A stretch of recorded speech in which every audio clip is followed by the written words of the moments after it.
little gunnery. Wow, that's you have it there. That's a nice one, Daddy. Hold on. Nice, greater coops, boy.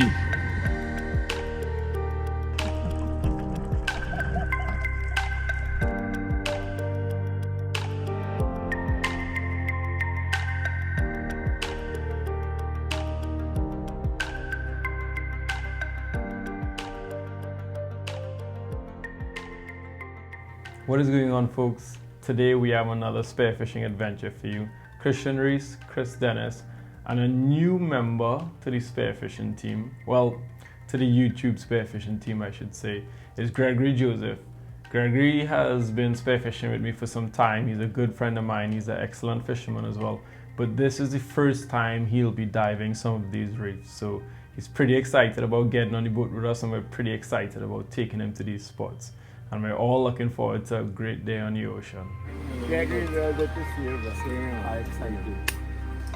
Yeah? Yes. The day starts off like most others. We get to the beach pretty early in the morning, and we get all the cooler and all the spearfishing stuff loaded into the boat.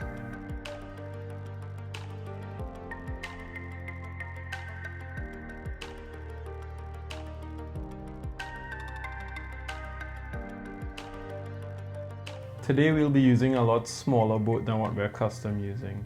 So we're going to be heading out, not to the offshore reefs that we normally go to, but rather we're going to be staying a little bit closer. We got a smaller boat, it's been pushed by a 40 Yamaha engine, so it's not like we could do any big runs today. So we're going to keep it short and easy. Once everything's been loaded into the boat, we get it started, pull the anchor and head out to sea.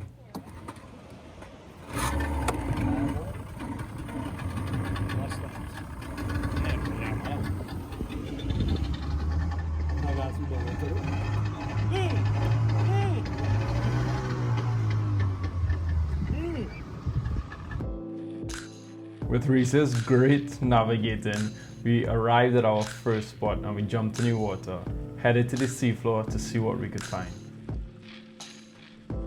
The first ledge that we found actually looked pretty promising, just because we kind of decided that we're going to steer on the inside, and on the inside tends to have a little bit more dog snappers, and that's exactly what we found.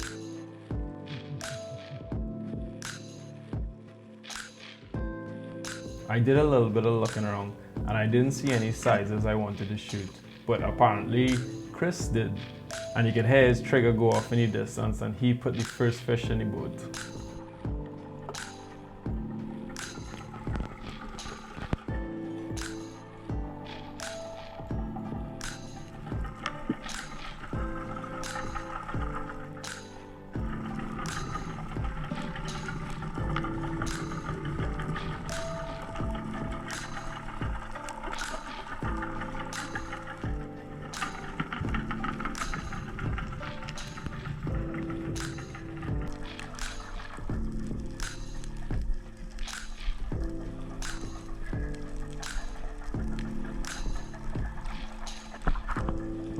After landing that tasty dog snapper, it was my turn to head down and try to find something for the dinner plate. I headed down to the seafloor and a nice hogfish swam up to me. I decided not to pull the trigger just because I thought maybe I would see something else. Then I saw this lobster and I said, I'm gonna grab that guy.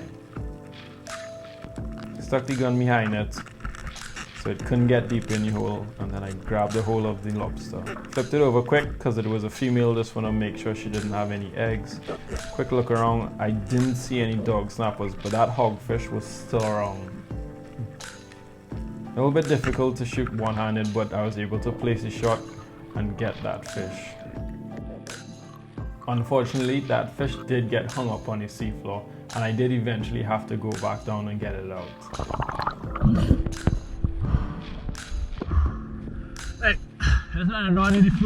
While I was on the surface, Reese's gun also went off, and he shot a really nice dog snapper as well.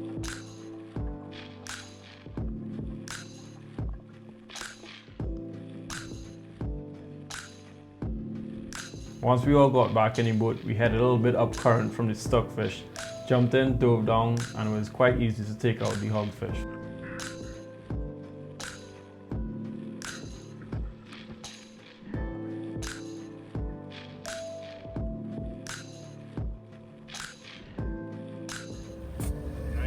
Straight up, boy, cheap, boy. You will know what me here does call that. And then you go. Anyway, what then? Silent? Yeah.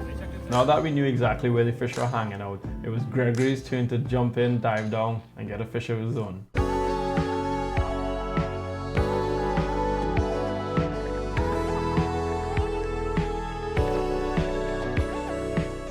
Gregory headed down, lined up a nice dog snapper and pulled the trigger. His snapper did get hung up on the seafloor, but fortunately I was diving down at the same time and I was able to untangle it for him, and he made an easy way to the surface.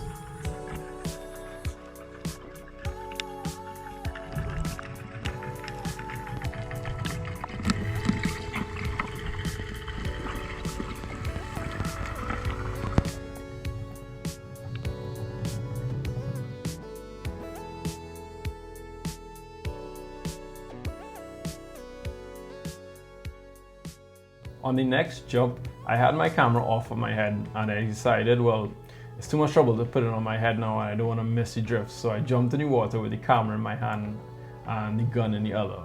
Now, trying to film with a camera in a hand while trying to shoot a fish using the other hand is quite challenging, and it's not something that any sparrow would probably recommend, but I still gave it a shot.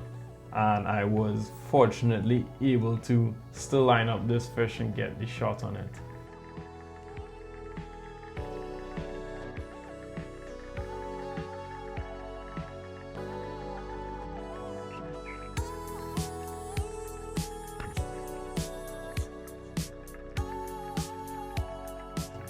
A little bit of a challenge, but it was a fun challenge and I came out successful in the end. Yeah, by the reef? Yeah, the reef across there, fellas. So this ledge has been pretty productive for us so far, but we know we can't stay here and shoot every single fish that we see because that's not sustainable. You all know this. So we decided let's make one more jump, and here's some of the shots on that last jump.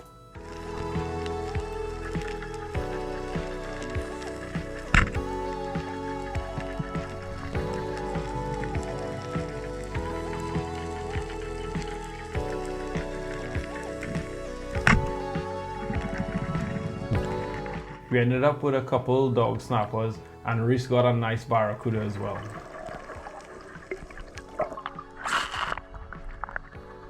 When you get there, Reese, read up arrows. After putting those last couple of fish in the boat, we headed across to the new reef. Once I hit the seafloor, I was able to look around and spotted a nice dog snapper in the distance. I headed across and laid down the ground and found my position. I had a nice stone to hide behind, so I just waited patiently for the dog snapper to come back. You can see I took down a little bit to get a better position.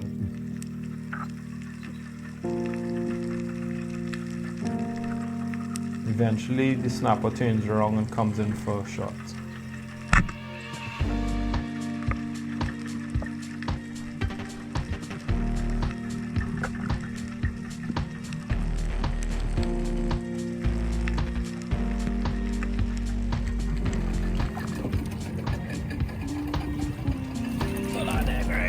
Yeah, that one was as big as mine, man. Oh yes, great, red buck fell on. But Oh, I got sharp behind your back. Nice fella. as you want to watch that? As the size there, fellas. Once we got that fish in the boat, we headed back up current and jumped in the water for another go at them. This time I landed in a different spot and I didn't see much dog snappers, but they did have a school of barracudas that was staying off in the distance. I looked around for a little while and I didn't see anything else that I wanted, so I decided to choose one of the barracudas, took aim and pulled the trigger.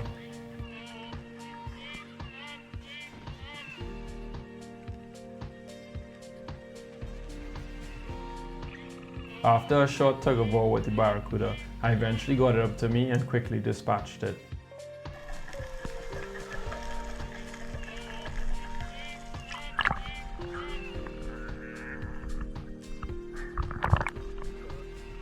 So that's it for that reef. Now it's time to hit a new one. And it's also time for me to hold the camera. So I'm going to be filming Reese on this next one. Reese breathes up, takes a breath, and heads down for the seafloor.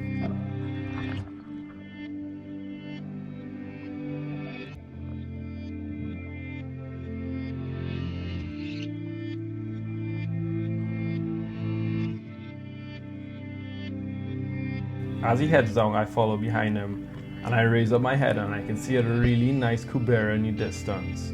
But off to the side of me, there's also a nice mutton snapper coming in straight towards Reese. You can see that lovely mutton snapper swim off in the distance. And as Reese sees it, looks to take the shot, but he looks to the left and he sees the cubera coming back. Pulls the trigger and lands the shot. Now it's just to get it to the surface.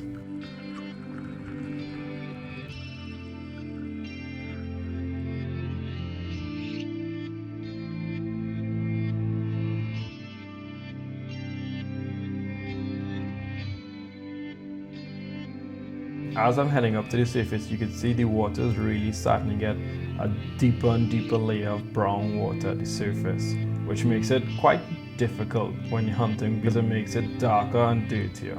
But fortunately, it's still good enough to hunt, and clearly it's producing fish.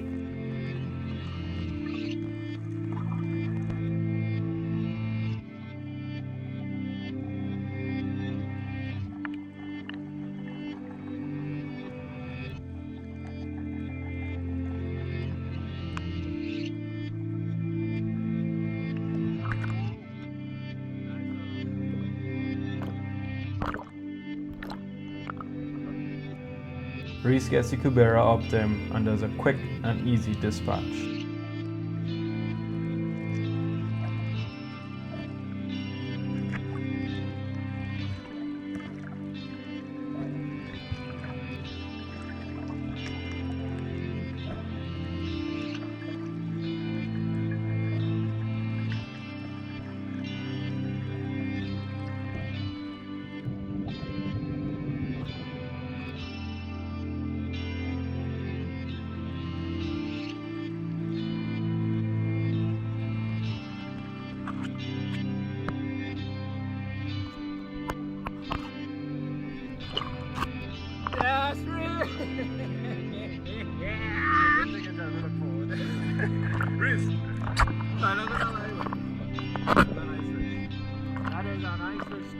Cuberas are always fun to hunt because they're quite smart fish and they keep their distance, but they also taste great, so it's a win-win situation when you get one. Yes, Reese. Hey, turn it on the other side, boy. Wait, what you mean as very spare come out? Nice greater coops, boy. Good fish in the boat. You go follow the man or follow the boat? Follow the damn boat.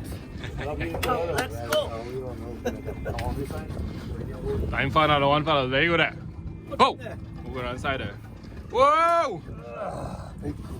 After getting that cubera in the boat, we thought for sure we were going to get some more of them because, I mean, we saw a couple more, plus it had those nice mud snappers, so of course we're all pumped to get back down.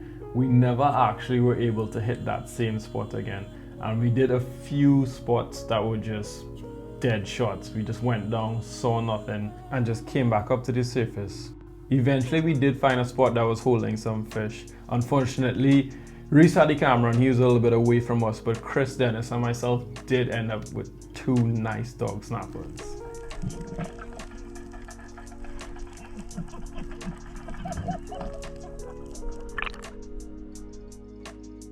Wow, that's a nice one, Daddy. Hold on.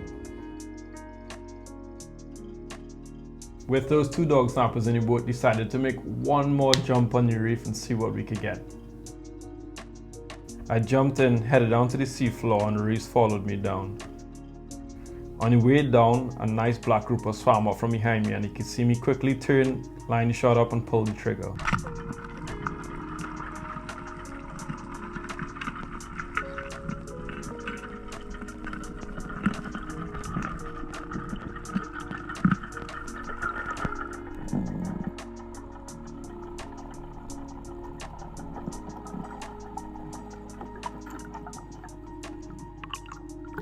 Now this was by no means a big black grouper, but I personally love eating black grouper. They're one of my favorite species to eat. So I was pretty happy on landing this fish, and I knew it was gonna make a fantastic meal.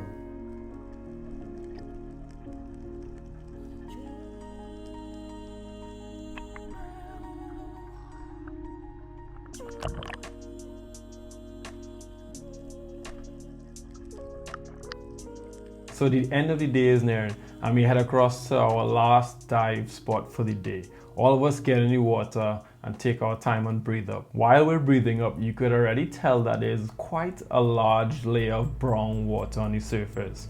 And as I mentioned before, what that brown layer does is prevent light from penetrating it. And sometimes it doesn't even matter if the water is clean below. The brown water is so dense that it just creates a huge shadow, and it literally could turn to night once you cross this brown water.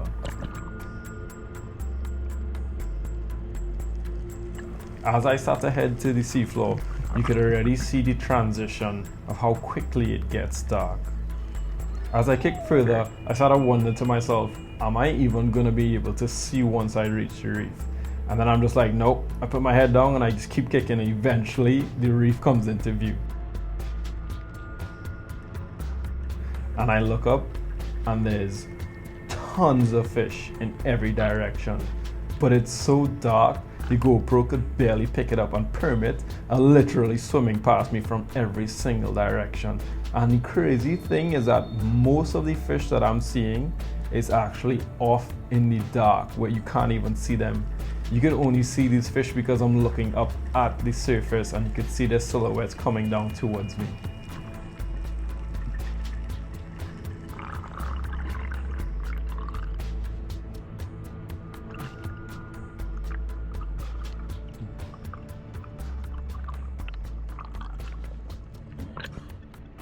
Wow! That fellas is what is going on? Did you dive down? That is some of the most fish I've ever seen in my life, and the most current I've ever experienced in my life. Friends, go down to the reef. There's insane amount of fish on it. There's like 5,000 pumping on top of that reef. Yeah. Real barrels and yellowjacks. Huh? Yeah, it's clean enough to shoot. You can shoot. You all just in the back of the reef where the black water, that water real scary too though. Oh God, don't get so down like you never seen black water before. I don't black water, never heard nobody. Let me show you how deep I was. I was 45 feet holding on the back of the reef, and all I see is pumping out barracuda and yellowjack by the hundreds. Yeah, Jimmy! So let me see how best I could explain what's happening here. The brown water that you see is actually a freshish, brackish water that comes from South America. And the saltier, more dense, cooler, cleaner water is the water below. Now, typically speaking, when there's not a lot of current, the fresh water sits on top, which is the brown water, and the cleaner, green, denser water sits below. So once you get a lot of currents interacting with each other, and there's a lot of reefs in the area that also influences, you get that top layer being pulled down by vacuums, and these vacuums are created by either different sway of currents, different tides, the moon, or sometimes the reefs. And in this case, it's happening because of the reef. So the reef is creating a big suction behind it, and it's pulling the brown water down. And because we had a full day of probably 15 feet of brown water, it wasn't that bad, so the light could have penetrated. But here, we probably had about 30 to 35 feet of this brown water, which it had this huge shaded area, and that's why the light couldn't penetrate for us to see below. And it's absolutely crazy to dive in because it takes a long time for your eyes to adjust, and it's very, very hard to see even after your eyes adjust, and the GoPro can't even pick up half the things that we see. So after a quick conversation, realizing we can't go down and hunt, you just need to go on the up current side of the reef because that's the only place you can see. If you go down current, it's way too dark. So we all jump back in the boat and we head up current and we jump back in the water to dive again. As I head down, I look up and I see what I think is Gregory next to me. And then coming down, I see a school of large yellowjacks, like really nice sized yellowjacks. So I try pointing it out for Gregory, but turns out it was Reese. It was just too dark for me to see. Reese takes aim, pulls the trigger, and stones that absolutely stud of a yellowjack.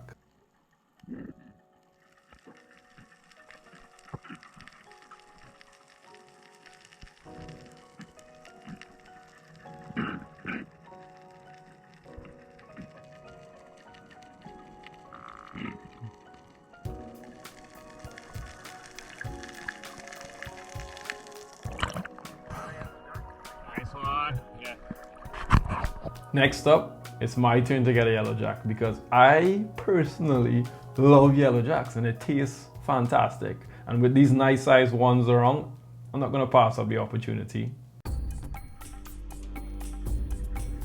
So I jump in the water, run through the same transition where your eyes need to adjust so you could actually just see the area. Once you can see the area, then you can start looking for fish. Now I know it's hard for you guys to see, but there's actually quite a lot of fish around me at this point in time. You can see those yellowjacks above me there.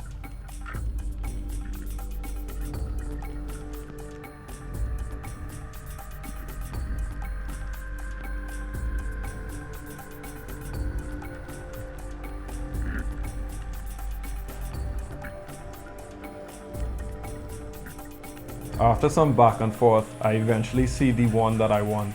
And I put the gun out and take my aim. You can see that nice pyramid swimming from the top left, but I'm looking for a yellowjack on this dive. Pull the trigger and I got my fish.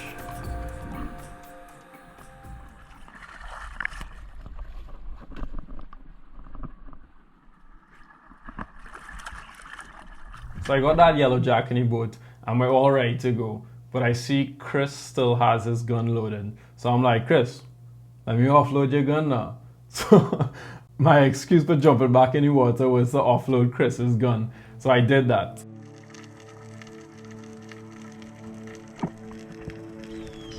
Again, working through the whole transition with diving down, it getting dark, waiting to see the seafloor, waiting for your eyes to adjust. Hit the seafloor, look up, there's a couple barracuda, there's a couple fish. Not much to see down there because it's too dark. You get the idea. Eventually I do look up and a nice pyramid swims up to me. So I put out the gun and place a nice holding shot.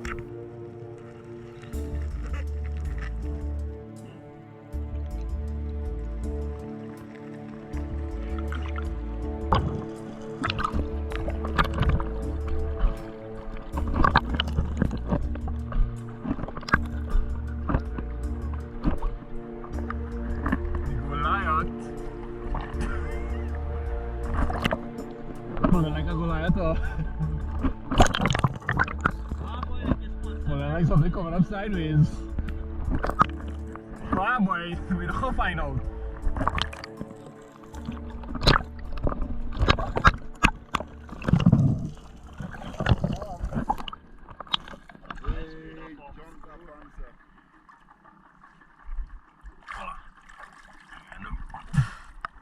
Good Pampanido. El Permanto.